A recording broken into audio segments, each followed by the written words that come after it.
Whoa. Atlanta looks good? Did you? Okay. No. At some point, No, we're drawing the line right here. No, absolutely not. All right, Mike. NFL Week 1. Yes. We got to talk about the overreactions to the NFL Week 1 performances. Mike, we're going to start with, let's just do a little bit of it, maybe a Browns fan coming out here, but the Browns losing to the Cowboys and how bad their season's going to be is an overreaction, and let me tell you why, okay? Now, I get it. I get the offensive performance. Deshaun Watson, that whole offense looked terrible. Nothing like they did last week. However, that is still a great defense. You have the likes of Myles Garrett and, others that are just supporting a really good cast that I just don't see this team being that awful for the extent of the season, knowing the personnel they have there. Also, both starting tackles were out for the Browns, and you have Deshaun Watson playing his first game in really 5 years. Let's be honest about it, right? His first in 5 years. Well, I'm just saying, come on, those games previously where he came in, after his suspension and stuff, are those real games? No, this is the first real game, in my opinion, that he's played where there was something on the line. And so, if I squint my eyes down there, I can see a dumpster. And it wasn't good. It wasn't good. Yeah. Actually, I think the more concerning part of this is that it's just very clear that Deshaun Watson isn't the quarterback you paid. Do you know what I'm saying? Right. He has not been a superstar quarterback since that deal's been signed, and that's very concerning. But the team itself, I don't find concerning. Honestly, you're going to see if that performance continues, the likes of Jameis Winston probably playing, and maybe riding on the backs of another backup going into the postseason potentially. But I guess my point here is that I'm not that concerned. I think it's an overreaction to say that they are going to be the Browns of old and maybe have a winless season or a 2-3 win season. No. I don't see that. And also, Stefanski's a great coach. You don't go from coach of the year to a winless coach the next season. Seen it happen. Hey, let me ask you this, Derek. What's your favorite smoothie? Let's say strawberry banana. You whip up a nice strawberry banana smoothie, and then someone just decides to dump a bunch of Clorox in the smoothie, and then they give it to you. Would you be upset? No. I don't think it would be an overreaction in this case. Dirk, the Browns are on fire. This is a dumpster fire. It is no overreaction. This team's season is tanking. It's a disaster zone. Cleveland, welcome back to the promised land. We missed you so. You had hope last year for a little bit. Let me add one other side point. Okay? And here's the side point I'm going to add. Yeah. Recent sexual assault allegations in case it's coming up against Deshaun Watson. If Cleveland didn't know about this could be good news for the Cleveland Browns in getting out of that contract. So more to follow on that. Okay. It's always fun when teams turn on their quarterback that they guaranteed a bunch of money to. Hey. Good times. All right. Hot drama. Second, overreaction. The Saints aren't that good. The Saints are not that good. I think you're going to have teams you're going to have that postseason post-game freak out from coaches if you don't score at least 40 points on this Carolina team. The Saints aren't that good.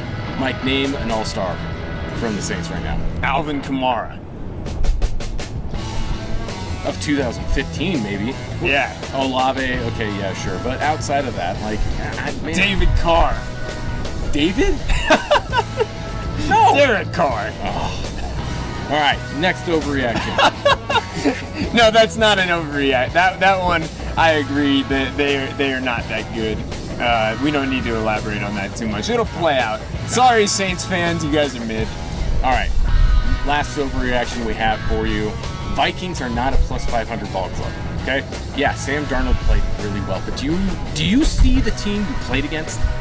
This is like playing an old adage here, a JV squad. I mean, Tommy DeVito is going to be starting at some point. Drew Lock will be playing at some point. Daniel Jones just runs away from it. You just run scared on that field, Mike. It's bad.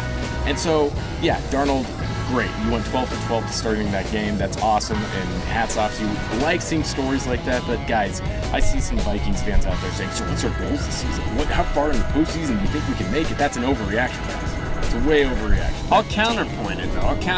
Yeah. Bears still look like a dumpster fire on offense. It's not clicking yet. Yeah. They did get the win.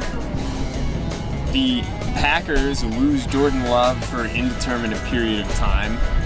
They might be going with the Clifford, the big red dog, or even, who knows, maybe going down the road of giving Jarrett Stidham a call, going to the Broncos and pitching a trade of some sort. No. So, you know, you look at that division and you get that Tony Romo. I don't know, Jim. It might be a 500 ball club. That's it.